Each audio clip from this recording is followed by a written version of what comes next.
ማን ነው መራቂ? አሜን። ይቅርታን እንጠይቅ። አሜን። እናመስግን። አሜን። Let's go to Tora! I know that one. የቶራ ዋና ስኬር የቀበና ውሃ ምንጩ ተደረሰ ምንን ሳላጠና ፈተና ደረሰ አባ ወሮ ሜዳ ላይ ፈረሴ በቃብኝ ፈረሴ ላነሳስል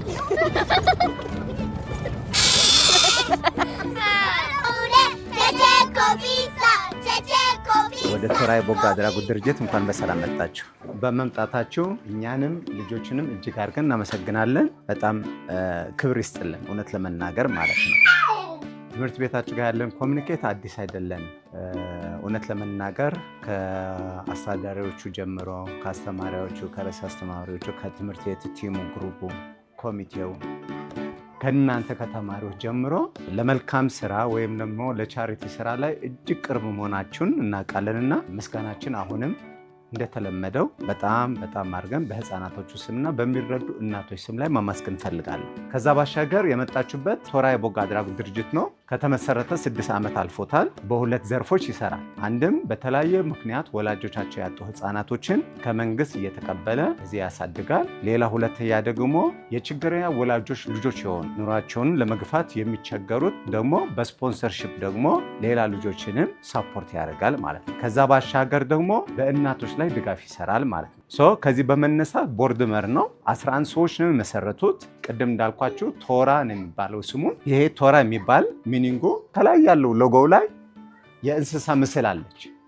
የእንስሳዋ ስም ነው። ልክ በኢትዮጵያ በብቸኝነት ዋሊያ ምንላት እንስሳ አለች አይደለም? በብቸኝነት ኢትዮጵያ ውስጥ ላይ የምትገኝ እንስሳ የበረሃ እንስሳ፣ ይህችም ቶራ የምትባለው እንስሳ በእስራኤል ሀገር ላይ በብቸኝነት የምትገኝ የበረሃ አጥቤ እንስሳ ናት። ይህች እንስሳ በባህሪዋን ለየት የሚያደርጋት ምንድነው?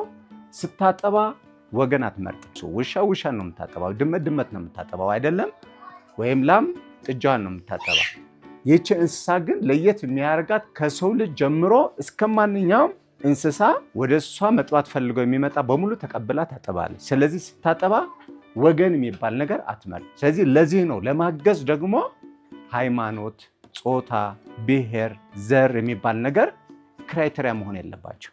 የዚች እንስሳ ባህሪ ለዚህ ማዕከል መመስረት የእንስሳ ሞዴል አድርገን ወሰድ ነው። ለዚህ ነው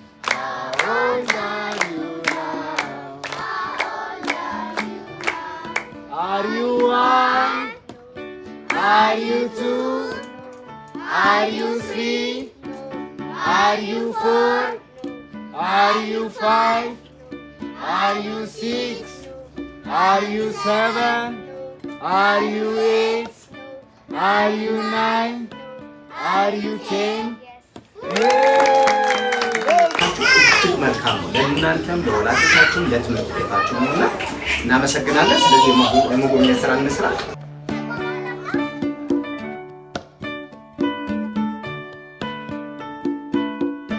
ምግብም ይበላሉ፣ ቴሌቪዥን አንዳንዴ ያዩበታል። ይሄ መጀመሪያ የገቡት ልጆችና የመስራቾች ፎቶ ነው። መስራቾቹ እነዚህ ናቸው። 11 ጓደኛሞች ናቸው ይሄን ድርጅት የመሰረቱት። እንደ አቅማችን 10ም 20ም ብቁ ዜጋ እናፍራ፣ እናስተምር፣ እናሳድግ ብለው የተነሱት እነሱ ናቸው። እሺ፣ ይሄ ደግሞ ልጆቹ በተለያየ ጊዜ የተነሱት ፎቶ ነው። ይሄ ደግሞ መጀመሪያ የገቡት 7ቱ ልጆች መጀመሪያ የገቡ የ7ቱ ልጆች ሲመሰረት የገቡ ማለት ነው። የነሱ ፎቶ ነው። አሁን ደግሞ የምታዩት ጥቁሩ ኬጂ2 ነው። እሱ ደግሞ እሺ ከኬጂ2 እስከ 9ኛ ክፍል ነው አሁን ያሉ ልጆች ማለት ነው። ወጥለው ነው የነሱ ማደሪያና ይሄ የሞግዚቶች ማደሪያ ነው። እሺ እና ሴት ለየብቻ ስለሚያደር ይሄ የአራት ወንዶች ማደሪያ ነው። ልብሳቸው ነው። ይኸው እዚህም እንደዚህ እንደምታዩት ተለቅ ያሉት ከ9ኛ ክፍል አለ፣ 4ኛ ክፍል አሉ። 3ቱ 4ኛ ናቸው፣ አንዱ 9ኛ ክፍል ነው። 3ቱ ልጆች ግን እዚህ ከሚኖሩት ከ20 ልጆች 3ቱ የአንድ አባት የአንድ እናት ልጆች ናቸው። እናታቸው ጎዳና ላይ ነበር የምትኖረው። ልክ እሷ ስታረፍ ወይም ስትሞት መንግስት ወደዚህ ድርጅት አመጣቸው። ተረክቦ መንግስት ማለት ነው፣ አባታቸውን ስለማያውቁ። እሺ አሁን ቅድም ያየናቸው ህፃናቶች ሳይክል ራሱ ይችላል የሚያስፈልጋቸው ነገሮች አሉ። ለምሳሌ ለመዝናናት ልጆች መዝናናት ይወዳሉ። ለዛ እንዴት ነው ወይስ አለ አሁን እዚህ መጫወቻ አላቸው። እዛ ደግሞ ስዕላዊ መግለጫው ሰዓት ካላችሁ ታያላችሁ። አቅም በፈቀደ በ3 ወር አንዴም በ6 ወር አንዴም ቦራ ኤድናሞል ምናምን እየወሰድን እናዝናናቸዋለን። በእርግጥ ይከብዳል፣ ለይቶ መውሰድ አይቻልም። 20 ልጅ ነው አንዴ ይዘን የምንሄደው።